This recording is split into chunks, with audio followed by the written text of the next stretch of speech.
James, you wear a lot of hats. You're a veteran and household chef, a self-taught barber and dream chaser, and student. You're an Ander. At National University, we see the whole you. That's why we've created online and hybrid programs that flex to help you balance your full life, so you can focus on what's right in front of you.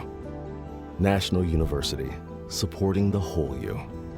Learn more at nu.edu. This is Prop Points on VSiN, the Sports Betting Network.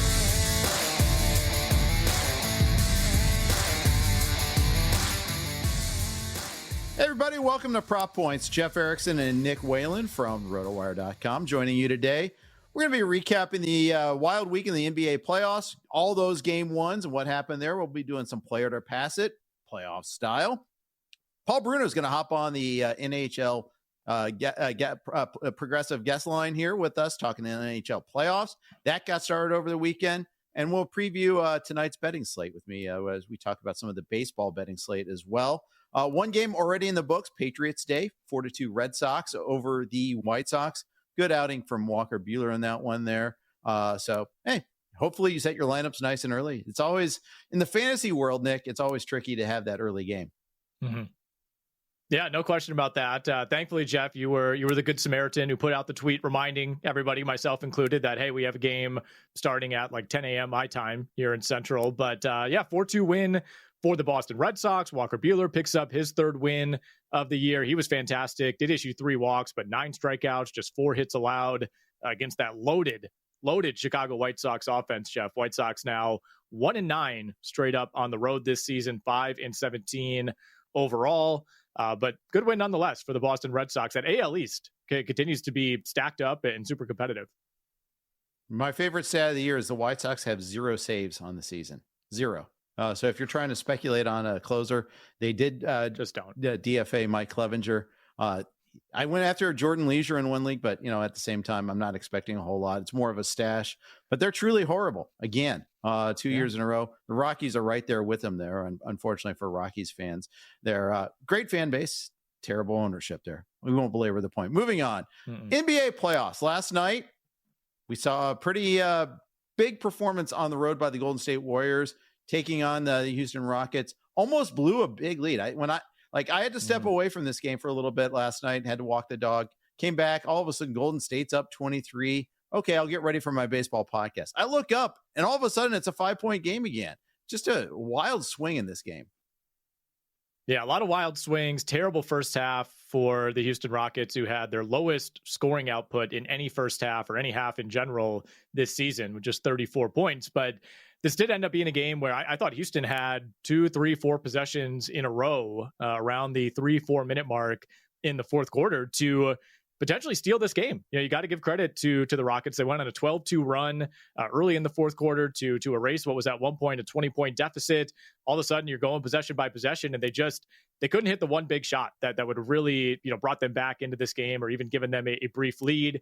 Got to give a lot of credit to the Golden State Warriors for finding a way to close this game out. I mean, ended up being a 10-point game at the end of it, Jeff. 95-85 was our final score. 7 of our 8 game ones on Saturday and Sunday ended up being double-digit victories. But this one, this was nothing like, Memphis and Oklahoma City, obviously. There were times where it felt like the Warriors were going to run away with it. But I was more impressed than anything else with Golden State's job defensively. I mean, this was the 5th worst game of the season for the Rockets in terms of their single game offensive rating.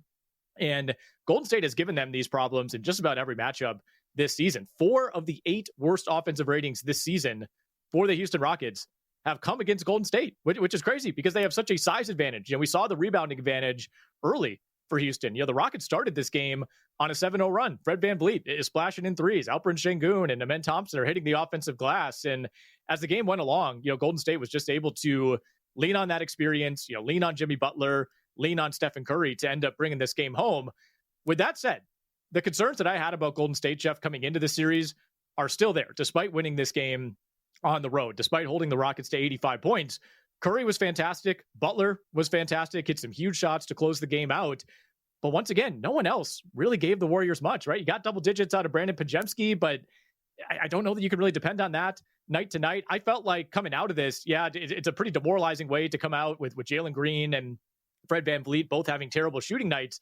But if the Rockets play, I don't know, even a slightly below average offensive game, they probably win. I mean, you can see after the game, Ime Udoka was baffled. He's like, man, we held him to 95 points. We did what we wanted to defensively. And we just, had one of our disastrous nights of the year in terms of shooting the ball. So you have to think Jalen Green will be better. You have to think Fred VanVleet will be better in game 2. You think so? Watching that offense, though, it's not a fluid offense. They took a lot of bad forced 3-point shots. If they didn't get out in the open court, I noticed that they kind of struggled in the half court against the Warriors. Warriors, I mean, they're not a big team, but that also might mean that they're good at defending the perimeter. Houston has to figure out that half court offense a little bit better there. You mentioned the line shifting, both in the series odds and game 2 odds are kind of interesting, both.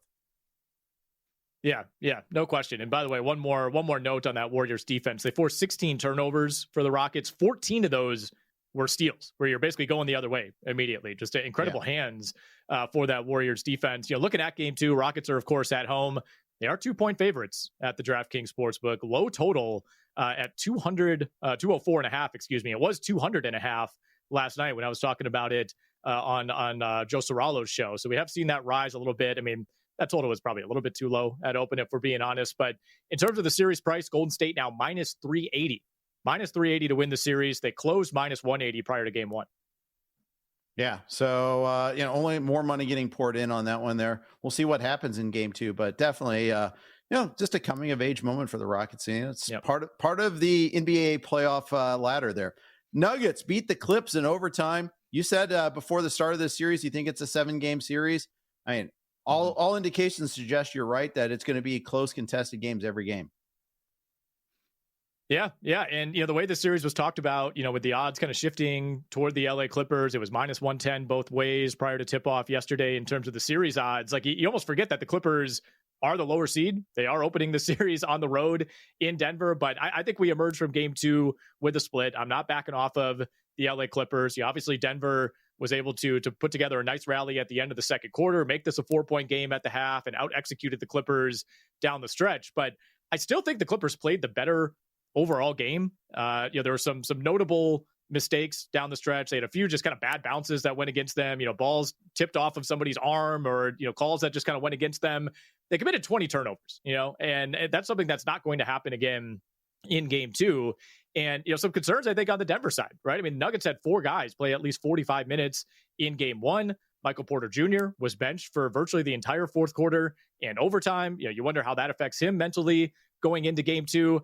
You ended up with a net positive Russell Westbrook game, despite the fact that he went 5 of 17 from the field. He made some big plays late. Not sure you can necessarily depend on that carrying over as this series continues.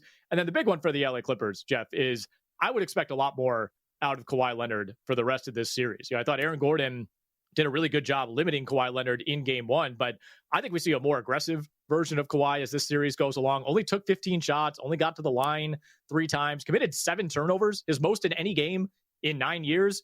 And he still gave you 22 points and 6 rebounds. He was still just a -2 in his 41 minutes. So I think we get a much better Kawhi Leonard game in game 2. I'm on the Clips.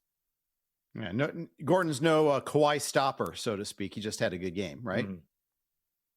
Yeah, I mean, he's the right type of guy to guard him. Kawhi is in that category for me where there's not really a quote unquote stopper out there. It's just, how much can you limit him versus can you actually stop him? Like there's nobody out there who can just, stay in front of Kawhi and kind of bang with him. But Aaron Gordon is the right type of body. He's 6'9", 6'10". He's big. He's athletic. He's the type of player that can at least, profile as a decent matchup for Kawhi Leonard. We're going to rip through the other early opening weekend games. But first, are you still using your buddy's gut instinct as your betting strategy? Come on, you deserve better. RotoWire has the real tools the pros use: rankings, projections, updates, and data that doesn't sleep. Whether you're making picks, setting your fantasy lineup, or placing bets, our award-winning insights give you the edge you need. Get started today by heading over to RotoWire.com and entering Roto15 at checkout for 15% off any RotoWire product. All right. One of the striking games of the day, maybe not competitive games, not competitive at all, was Oklahoma City and Memphis. That was just, wow. That run in the second quarter was epic. Yeah, we don't have much to say about this one, Jeff. I mean, I guess, if you took Memphis plus 50.5 on the alt line, just a tough beat. You got to take that one in stride and get back out there in game 2. Thunder, by the way, are 15-point favorites for game 2. I think, more than anything, this was kind of a reminder game by OKC that, yes, indeed, we are clearly the team to beat in the Western Conference. There are other teams that have, perhaps the presumptive MVP for some in Nikola Jokic. The Lakers, of course, have their big three, but Memphis is a 48-win team, right? I know the Grizzlies have kind of become a punching bag over the last couple of months, but this is still a very good team. This is a team that was in second, third place in the Western Conference not that long ago. This isn't the Atlanta Hawks, all due respect to the Hawks, but this is going to be a crazy mismatch, I think, the rest of this series. If Memphis takes a game, that's going to feel like a miracle. Like you said, OKC opening this thing up, 23-2 run to begin the second quarter. Goes without saying the game was over after that.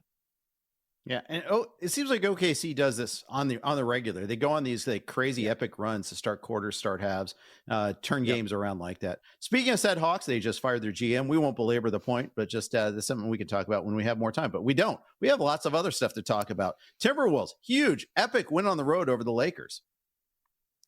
Yeah, this was another one where you're kind of waiting for that run to come for the LA Lakers. It did not. Just a brutal game all around, I thought, for the Lakers to begin this series. And look, it's one thing to drop game 1 as the higher seed. It's another to trail by double digits for virtually the entire second half, never really threatened to work your way back into the game. I thought LeBron, Austin Reeves were both brutal. Luka Doncic did what he could to keep the Lakers in this game in the first half, but no one else really stepped up, for the LA Lakers. Meanwhile, Naz Reid, Julius Randle, Jaden McDaniels all played really, really well on the Minnesota side of things. Wolves probably cool off from a shooting perspective in game 2, but you have to be concerned about the shot quality if you're the Lakers. 27 of the 42 three-point attempts for the Minnesota Timberwolves were wide open. That means there was not a defender within 6 feet. They hit 19 of those, 19 of 27 on wide open threes. All right, very good. We'll talk more about Celtics Magic later on during the week. We have plenty of time. We got Play It or Pass It coming up next with tonight's NBA game. Listen to Prop Points.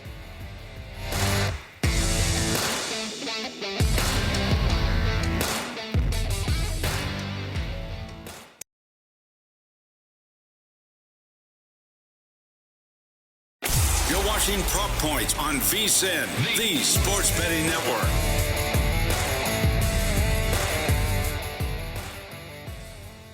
Welcome back to Prop Points. It's one of our favorite segments to do all the time. Play it or pass it. We're going to do it NBA style playoff games. We got 2 games tonight. We got Knicks Pistons, and then we got Nuggets and Clippers later on. Let's start off on the Knicks Pistons side of things here. Talk a little Jalen Brunson.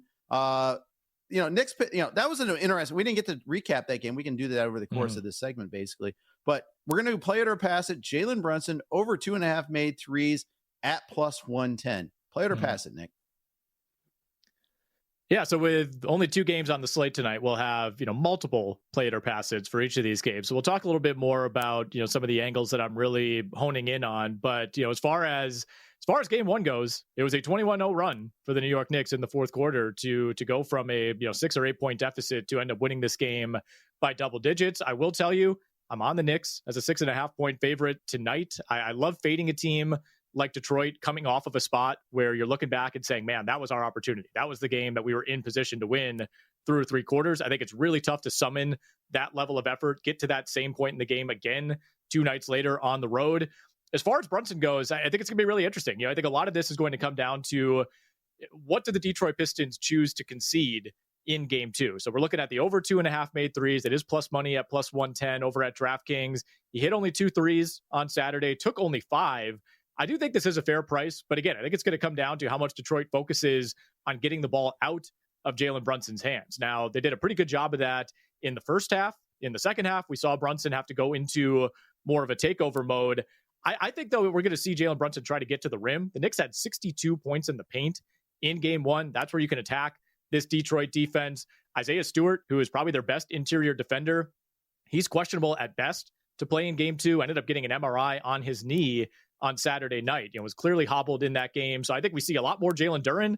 I don't know if that's a good thing for the Knicks or for the Detroit Pistons defensively, I should say. So I'm going to pass on this one. I would actually look a little bit more at Jalen Brunson's assist prop right now the number's at 6.5 across the board, and you're laying at least 40 cents to take that. So maybe try to take an alt number, see if that does get up to 7.5 as we get closer to tip. All right. Well, let's go with another player in this game. Tobias Harris had a big game for the Pistons. He was the guy that probably played the best, probably fittingly the most experienced player on the team. He was more ready for the bright lights of the playoff game. For this game, Tobias Harris, over 6.5 rebounds, plus 105. Play it or pass it, Nick. So you're right. The way you set the stage here, Tobias Harris was excellent. One of the better playoff games of his career, 25.6 rebounds in game one. This one made me think. This is a good one from our producer, Michael Cohen. Harris obviously went under this number just barely in game one, but he did go over in 3 of 4 regular season matchups against the New York Knicks. He also played 40 minutes in game one. I think we'll see that again, especially if Isaiah Stewart is unavailable. They started with Tobias Harris guarding Karl Anthony Towns, which is an interesting choice, to say the least. And I think more so than anything else speaks to their lack of faith in Jalen Duren. But if he's guarding Karl Anthony Towns, that means he'll likely be in position for plenty of rebounds. He'll also be in position for foul trouble. So that is what worries me most here, because I don't know how comfortable they're going to be throwing Jalen Duren on Karl Anthony Towns. I think this is at plus money for a reason. I'm going to pass on this one, but if you are looking for a Detroit Pistons prop, look, I don't mind taking a shot at Tim Hardaway Jr. over 2.5 made threes. That was plus 115 last night, now up to plus 130. Look, the Pistons, that's their way to stay in this game, right? They need Tim Hardaway Jr. They need Malik Beasley to keep firing away from three. Yeah, absolutely. They absolutely need that there. So, good, fun number there. This is one I know you're going to like talking about here. Karl Anthony Towns. Play it or pass it, over 22.5 points, minus 132 at FanDuel. So you have to pay a little, pay the vig on this one here. You may even look about paying the alt price over at DK. Play it or pass it, though. Cat at 22.5 at FanDuel. Yeah, the market is all over the place right now on Karl Anthony Towns points props. We have a great page over at RotoWire where you can compare all the odds from the major sports books, and 22.5 is the low number at FanDuel. There are some 24.5s out there as well, but if you want to middle it and get it at plus 100, 23.5 is your number at DraftKings. I'm okay with either of these, to be honest. Again, Detroit does not have a matchup for Karl Anthony Towns. They do not trust Jalen Duren. They won't really have a choice. I think Duren's going to have to guard him at times in game two. Duren looked completely lost. He was a minus 20 in his limited action in game one. Pistons were plus 8 when Isaiah Stewart was on the court, by the way. And again, I don't expect Isaiah Stewart to play tonight. When defended by Jalen Duren this season, Karl Anthony Towns is 8 of 8 from the field, which speaks to, one, how effectively he's been against him, two, how little the Pistons have used Jalen Duren against Karl Anthony Towns in those 4 matchups. So I think, again, this is a spot where Jalen Brunson does not necessarily want to be in takeover mode. Karl Anthony Towns is the guy that has the best matchup in this game. And, I think given the pace that game one was played at, the fact that it took a big run for the Knicks to end up, scoring 120 plus, we probably do see a lower scoring game overall. But I think this is a Karl Anthony Towns spot to me. So I love the over 23.5, especially if you're giving me that at plus money. Yeah, I'm going to be making that a part of my underdog and prize picks lineups tonight there. I'm definitely going to trail that. You made a good case for it on our SiriusXM show on SiriusXM Fantasy earlier this morning there. So I'm definitely down for that one there. The NBA playoffs are here, and so is the VSiN Killer Sports NBA Playoff Challenge. We've invited 15 sharp minds from the world of VSiN and Killer Sports to go head-to-head, making 38 picks each from the start of the playoffs all the way through the NBA Finals. That's a total of 570 NBA playoff picks, all available to VSiN Pro subscribers. Picks are locked in 1 hour before the first game each day, so you'll have fresh insights to guide your bets every step of the postseason. And right now, you can get full VSiN Pro access through August 1st for just $59. Don't miss this playoff edge. Head to VSiN.com/subscribe to sign up today. We got 2 games tonight. We talked a little bit about Knicks and Pistons. Let's move on over to Clippers Nuggets. Play it or pass it. Nikola Jokic, triple-double. Very simple, play it or pass it at plus 130. It came very close on Saturday.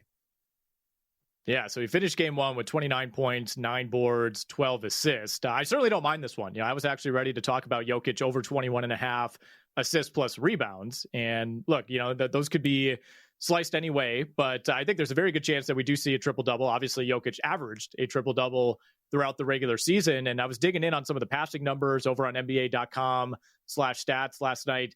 22 potential assists for Nikola Jokic in game one. That was by far the most of any player this weekend. We're talking about a guy who averaged, closer to 23 assists plus boards during the regular season. Obviously, you're not worried about the points when it comes to the triple-double for Jokic. So I think this is a pretty good spot. We talked about, Denver and that top four playing 40 plus minutes. Obviously, it was an overtime game in game one, but I don't think they really have a choice. Right now, it feels like the Nuggets kind of trust six and a half guys in that rotation. I think this entire series, as long as these games are close, we're going to see Jokic pushing up close to 40 minutes, if not over. The rebounding is the one thing that would worry me a little bit here, just because the Clippers were number one in the NBA in terms of limiting opponent rebounds. But again, I think it's going to be another high volume, high minute night for Nikola Jokic. For a guy who averaged a triple-double, getting this at plus money, I will play it. All right. Very good. I will also play it tonight, or some variant thereof. I think, again, I think that's going to be part of another leg of part of my play there to go along with the Karl Anthony Towns. Yeah. Kawhi Leonard, over 24.5 points, minus 110. Play it or pass it? Yeah, I thought Kawhi Leonard played well below his level in game one, as we talked about at the top of the show. So we're looking at 24.5 points here, just kind of getting the standard minus 110. Still got to 22 points on Saturday, despite taking only 15 shots, only 3 free throws, went just 1 of 3 from beyond the arc. Ended up being more of a James Harden game for the Clippers in game one. And look, if you're the Denver Nuggets, that's probably what you want. I think you'll take your chances with Harden more than you will Kawhi Leonard. But Kawhi is just too good. He's just too good to me. Sometimes you just got to be simple here. And I don't think that this is going to happen again in game two. I think we see a more aggressive Kawhi from the jump. I would be very surprised if he ends up with 15 or fewer field goal attempts again. Again, probably can't depend on another 30-point night for James Harden. We know about his playoff history. So the Clippers, by default, if they don't want to go down 0-2, are going to need more out of Kawhi Leonard. And again, like we mentioned earlier, turned it over 7 times. He wasted 7 possessions. You're not saying he's going to score on every single one of those, but probably scores on 1 or 2 or maybe 3 of them. Most turnovers in any game since 2016. Give me Kawhi to get to at least 25 points tonight. Going to be a very tough road to hoe for Aaron Gordon to hold him down for a second straight game. And if you're looking for just a down and dirty Clippers prop, Jeff, Chris Dunn, over 2.5 rebounds. I think he's going to continue to play a ton of minutes in this series as they throw him at Jamal Murray. All right, since we have a little extra time left, I'm going to throw a bonus baseball, play it or pass it. Nick Castellanos, homer tonight. Play it or pass it. I have to check a current price here because this has been falling like crazy. It's crazy. Thanks in part to the Pope passing away. We know Nick Castellanos' history in these spots. So I know that this opened close to 8-1 at some books. It's now plus 450 over at BetMGM. John Ewing, he does great work on Twitter, has been tracking this. We got to play it, man. We got to play it. This is a historic world event. Nick Castellanos has a storied history in these spots. I don't care what the price is. I'm playing a Nick Castellanos home run tonight. Most played home run prop by far today there. And at one point it was worse than plus 400. So, all right. No frivolity, more hockey coming up next. Paul Bruno on the Progressive Guest Line. This is Prop Points.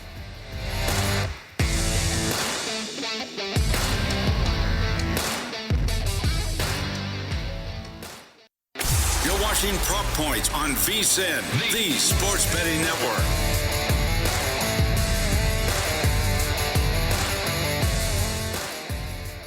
Back here on Prop Points on VSiN, the Sports Betting Network. Nick Whalen, Jeff Erickson here with you. And we don't just talk NBA on the show. We got the NHL postseason underway. And to help us break down what we saw this weekend, get some picks for tonight's slate, we got our good friend Paul Bruno, one of our hockey experts over at RotoWire.com. You can check him out on Twitter at Statsman22. He joins us on the Progressive Guest Line. Paul, welcome back to the show, man. I always appreciate you having here. We'll see in the next 10 minutes if you have added any more championship tattoos to your body. I know we already have the Toronto Maple Leafs in hand, and we'll talk about them in a little bit, but want to get to tonight's slate right away. We got the Blues and the Jets. Winnipeg leads this series 1-0, now minus 425 at DraftKings to take the series. What are you looking at tonight as far as the puck line and the total go? Well, I'm favoring the home side on the puck line. I think that's a very nice bet. I think when it's a lopsided series like this one, it's incumbent on the underdog to get something going early. And the Blues hung with the Jets for the most part in game one, but the Jets rolled late in the game, and I think that's going to bleed into the game two tonight. So I like the puck line bet to pay off at plus 140 on the Jets this evening. Let's talk a little Avs Stars, Paul. It was ugly in game one for the Dallas Stars. Avs completely dominated that game. Does that continue tonight? Do we see a little bit more of that action there? You know what? I didn't know how badly injured the Dallas Stars were going to be at the beginning of the series. I thought, okay, they're going to be without Miro Heiskanen, the ace on their defense, but they lost their biggest sniper in Jason Robertson too now. So I think what was maybe once billed as a compelling series looks like it could be one of the shorter ones. And so I'm on Colorado on this one in a big way. I think the Avalanche is a really nice bet on the puck line. Again, paying off at plus 170. I think that's a big number considering the situation that Colorado now finds themselves in, as I think a heavier favorite than most people would have imagined at the start. Yeah, I like that call, Paul. Avalanche minus 148. If you like them on the money line, total in that one sitting at 6.5 is juiced a bit to the under. Let's move over to the Canadiens and the Capitals, Paul. Obviously, all eyes on this Caps team, all eyes on Alex Ovechkin. And before we get to your pick for this game tonight, I do want to ask you from a legacy perspective. Obviously, Ovechkin's already got one Stanley Cup, but what would climbing the mountain again at this point in his career mean for him legacy-wise? Well, he's already going to cinch a spot on Mount Rushmore, I think, for being the all-time goal-scoring leader now. And, doing so with the trajectory that his career has taken in the last 5 years, a real departure from Wayne Gretzky, who everybody thought that record was untouchable. But when you look at the ages of these guys, Ovechkin has done a lot of damage after the age of 34, whereas Gretzky never topped the 30 goal mark after that same age number in a time where goal scoring was higher per game than it is right now. So it just speaks to how dominant and how prolific Ovechkin is when you measure him against the greatest who ever played the game. So I think he's solidified his spot there, and a second cup would just be the cherry on top. All right, so as far as this game tonight goes, Paul, Capitals minus 198 favorites on the money line. They're minus 320 to win the series. Is this another one where you take your attention over to the puck line at plus money? I certainly do. I mean, it's boring to say puck line, but it's the best bet on the board. When you look at the over-unders, another possible attraction at over 1.14, but the way Montembeault has been playing, I think it'll be hard to get there. So this counts that bet, and I think the money line, Canadians plus 164, if you're looking for them to catch lightning in a bottle and provide an upset, it's predicated on the fact that they have one line that will have to carry the load. Beyond that first line, Montreal just hasn't got the depth and quality to compare with the Capitals. So I think I'm defaulting again to the puck line here, thinking that the Caps at home minus 1.5 to pay plus 136. Give me that one all day. Paul, really interested in this Oilers-Kings series. We've seen it before recently in the playoffs. Oilers went all the way to the finals, obviously, last year. Injuries have played a big part in the Oilers season this year. We saw McDavid miss 8 games with a lower body injury. Draisaitl's missed, 11 out of the last 14. Looks like he's good to go for this game tonight, though. What do you like in this game? I think it's a fun little rematch of these two familiar playoff foes. No question, but you have to take a deep dive and say, okay, Edmonton has the signature pieces in the two top centers there, but boy, they got question marks all over the place. That defense, I don't trust, and the goaltending even more. They got maybe a better chance if they play their backup guy tonight, just because their starter has been so hit and miss all season long. I mean, Stuart Skinner has been, there's a lot of ink been spilled this year about the inconsistency that he brought to the table. Calvin Pickard has been a refreshing alternative, but not one that they're willing to hang their hats on. And you can see the depth of this team really takes a nosedive after Draisaitl and McDavid. There's beyond Ryan Nugent-Hopkins, there's no other offensive piece that's had even a decent season. So you can't call them a high-octane offense because it's just two players that are carrying the mail, and they can't really trust anybody else to contribute. So against a defense-first team like LA that has three quality centermen that they can throw out there to try and negate the two superstars, I think this one is leaning toward Los Angeles in a bigger way than any of the three previous seasons. And you throw in the fact that LA has the best home ice record in hockey. That's another thing they got going for them. So all signs point to an upset here, if you want to call it, thinking that Edmonton was going to go on a deep run. I think they're up against it with an LA team that is finally figured out a way to set themselves up to win a series. And I think they're another team that is a pretty interesting play. If you go on the puck line tonight, plus 205 for them to win by 2 goals, I think I like that too. Folks, the NFL draft starts this Thursday, and VSiN knows every pick matters. Tune in for 2 special live shows breaking down every pick from a betting perspective. VSiN Primetime Draft Edition starting at 7 p.m. Eastern, followed by Cashing Out Draft Edition at 11 p.m. Eastern. Plus, you can explore our NFL Draft Hub over on the VSiN Watch app, featuring exclusive analysis, team needs, and insights. Visit VSiN.com/draft for full coverage and stream it all live on the VSiN Watch app. Plenty of NFL draft coverage coming your way here on Prop Points this week. John Hansen going to join us tomorrow. We'll have John McKechnie on Thursday, giving their final thoughts on the NFL draft. We got Paul Bruno, our hockey expert at RotoWire, here on the Progressive guest line. Paul, going to ask you to take a look ahead to the Tuesday night slate, and we'll start with your Toronto Maple Leafs. Big win yesterday. They blow out the Sens 6-2 in Game 1. We're seeing the Maple Leafs now minus 185 on the money line for Game 2. Total sitting at 5.5. Any initial leans for that one? I think the over's in jeopardy here. I expect a much smarter effort from the Senators, who showed how inexperienced they are with being on the playoff stage, trying to hit everything in sight and committing lots of fouls, and that just unleashed the beast of the Leafs power play. When they were at even strength, it's interesting to note that the Senators held a pretty big edge in territorial play, and they got to stick to that game plan more than trying to knock the Leafs' heads off at every turn. Puck possession, a big part of their game, and they just got to stick to that more than trying to run the Leafs out of the rink. That's just not going to happen. And if they do take penalties, the Leafs power play is going to make them pay.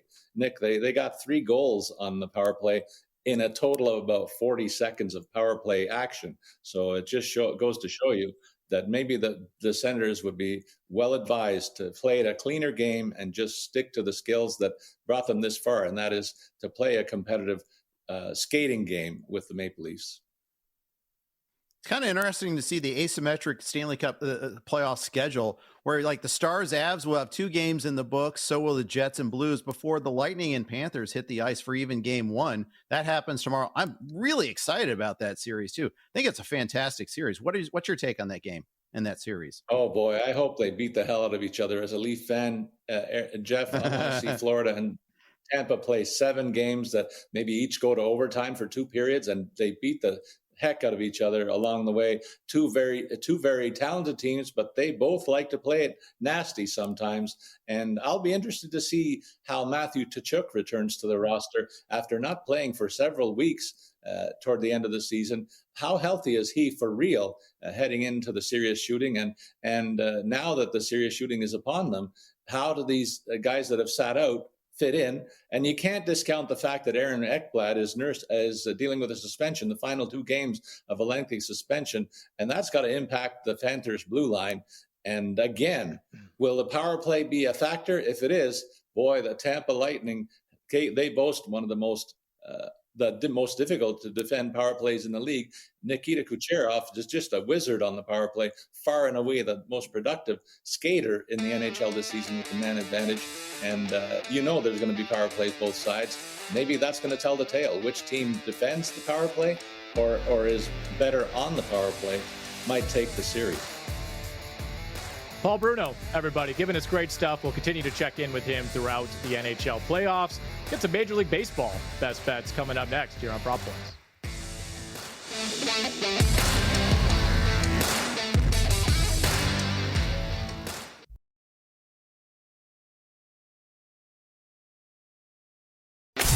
watching Prop Points on VSiN, the sports betting network.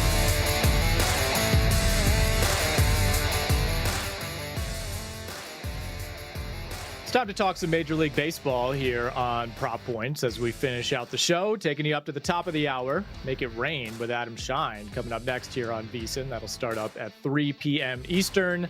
A bit of an abbreviated slate on this Monday, Jeff. Already that one game in the books. The Red Sox, a 4-2 win over the Chicago White Sox. Nice start for Walker Buehler, who moves to 3-1 on the year. But got some best bets coming your way for the evening slate. We have some G-Bank best bets coming later in the show as well. Jeff, let's start in the American League. We got the Yankees on the road at the Cleveland Guardians. Yankees minus 130 on the money line. 8.5 is our total. This is Clark Schmidt going up against Gavin Williams. How do you break this one down? All right, so Clark Schmidt, this is his second start. I really like Schmidt coming out of spring training, thought that he was making some strides, and then he got hurt at the end of spring training. You know, he's dealt with some arm issues there, and that's always a concern. Went 5 2/3 in his first start back, only 2 strikeouts, through 73 pitches. So something to watch for there is how deep does he go into the game? Will they stretch him out? Cleveland actually doesn't strike out a ton against right-handed pitching. They actually are a little above average in WRC plus against right-handed starters. So I kind of don't think he'll go super deep, but I also think the Yankees are going to score a lot of runs in this game. I think that their offense is kind of clicking, Jazz Chisholm accepted. And I think that they'll go ahead and be able to successfully attack Williams, who allowed 2 homers in his last outing. Remember, this is a matchup of the ALCS last year. We saw how all the problems that the Cleveland Guardians starters had getting deep into games. I don't think they want to tax that bullpen so much like they did during the playoffs. So I like the Yankees money line here. I like him at minus 130. I might not touch the 8.5. That seems like that's kind of priced right. But I also will throw in a little under on the Clark Schmidt Ks because the Guardians don't strike out that much against righties, because Schmidt doesn't go necessarily deep into games. I'll take the under 4.5 Ks for Clark Schmidt, also at minus 130. So if we're worried about the Guardians holding up their end of the bargain, Jeff, would you consider a little sprinkle on the Yankees over 4.5 team total minus 105? Yeah, I think so. I think that seems like a smart play. Obviously, and maybe you tie those together somehow. You try to find a way to, get rid of the minus odds, get some better payout there. That might be a way to go ahead and attack that.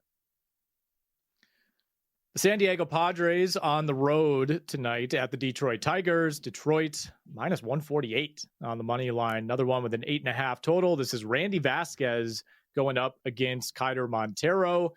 Interesting pitching matchup here, Jeff. A lot to unpack as far as some of the injuries on the side of the Padres. I know it's been a packed schedule lately for Detroit, so a lot of moving pieces here. What do you look for, whether it's a side or digging in on the prop market? So a couple things I like in this one here. I really think that we got to focus on the pitching matchup here. Randy Vasquez going against Keider Montero. Vasquez, we've talked about his home road splits in the past, and he's considerably better at home. He's out of the safe confines of Petco Park. He's got an 8 to 14 K to walk ratio in 20.2 innings. Strikes me as a ticking time bomb here. I know I have him active in one league. I've got him for that home start later this week. They've got a nice little home start back in Petco over the weekend. So that's why I'm kind of leaving him in. But, man, I'm sweating bullets on this start here. We might not have Luis Arias in this game for the Padres. He had that scary collision. Even Mike Schilt was saying, let's be cautious about initial exams. Strikes me as someone that's not going to play him. They're really thin right now, and yet they're still scoring runs for the most part there. Going up against a pitcher in Keider Montero, who got knocked around pretty good in his last start. He's making one more start as the Tigers' 6th starter. Tigers have played 23 games, or they're in a stretch of 23 games in 24 days. I would watch out to see if Kerry Carpenter is playing. In fact, that lineup might be out. It is not, actually. Some lineups are already out. You got something to watch for with that. But also, this is a win game. On Friday, we talked about Wrigley Field and Windmageddon against Arizona. That was a 22-mile-an-hour wind that was blowing straight out. This one's right to left, but it's also 22 miles an hour for this game. And it's 61 degrees is the projected game time start of the game temperature there. So warm enough that it should carry decently in Detroit. So I kind of like the over in this one here. I think I like the over 8.5 runs at minus 108. I also think I like the under in strikeouts for Montero at under 3.5 Ks for Montero at plus 125. Doesn't strike me as a big strikeout guy. nor will he go deep into this game. And if I'm thinking there's going to be a lot of runs to be scored, I think I'll go that way. On the side, Detroit's a significant favorite in this one, probably because of those home road splits with Vasquez at minus 148. Maybe I would consider just going ahead and taking a side, going the Padres, getting them at plus money. Such a good team, getting them at plus money. Figure more often than not, that's a good play. All right. I like it, Jeff. The entire show feels like it's now been building up to this next point.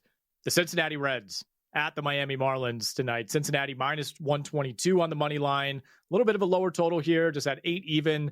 This is Nick Lodolo back from paternity leave going up against Max Meyer. What do the Reds have for an encore, Jeff, after putting up 24 yesterday? Well, no Austin Wins in the lineup today, so I'm definitely thinking they're going to struggle.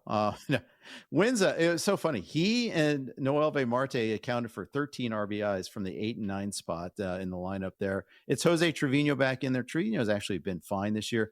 Reds bats have woken up, and yet in the last week or so, and part of that is getting Austin Hayes back in the middle of that lineup. I think that's a big add.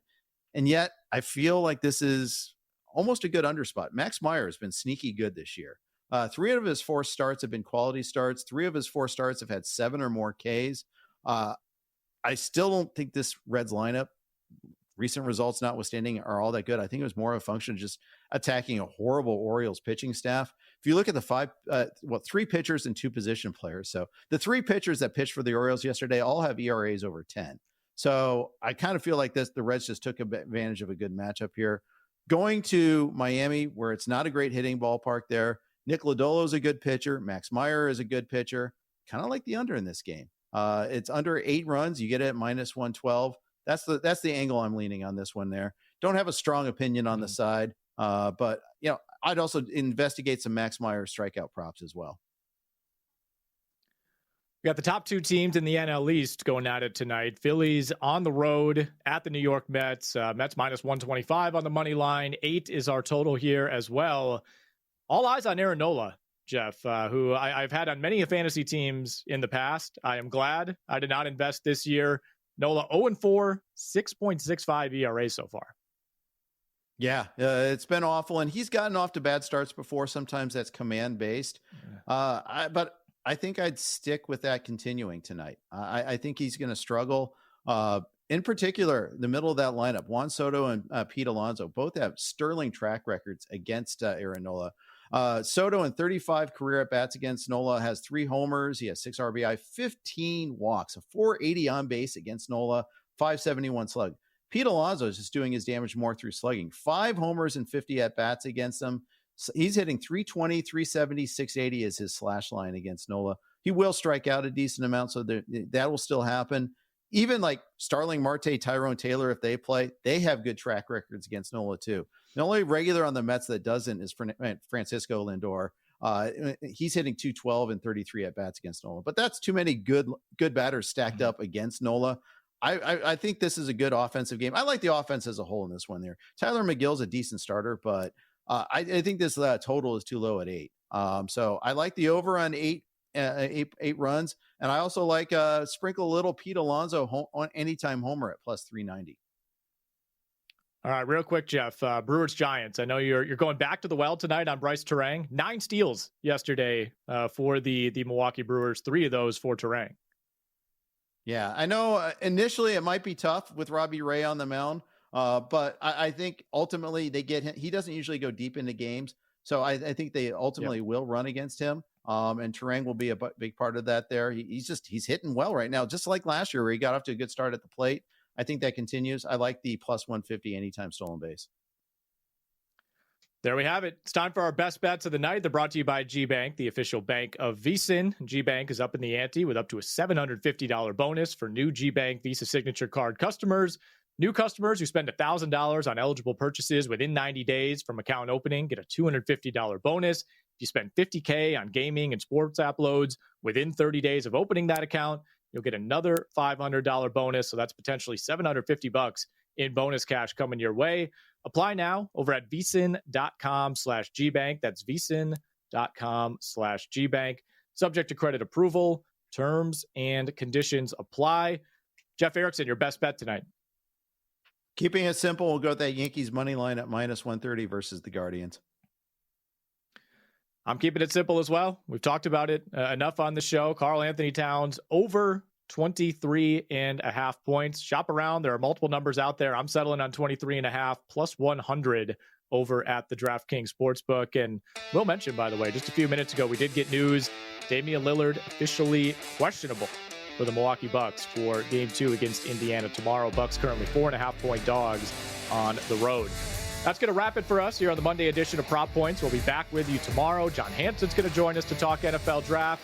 Make it rain with Adam Shine coming up next here on VSiN.